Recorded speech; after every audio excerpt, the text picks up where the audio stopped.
Deja de usar siempre los mismos efectos de sonido.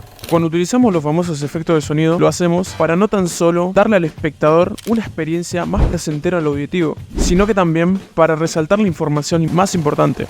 Hace que no tan solo tu video se vuelva monótono, sino que también que el mensaje pierda impacto. Así que acá te dejo un par de efectos de sonido para que no uses siempre el wash. Panflim.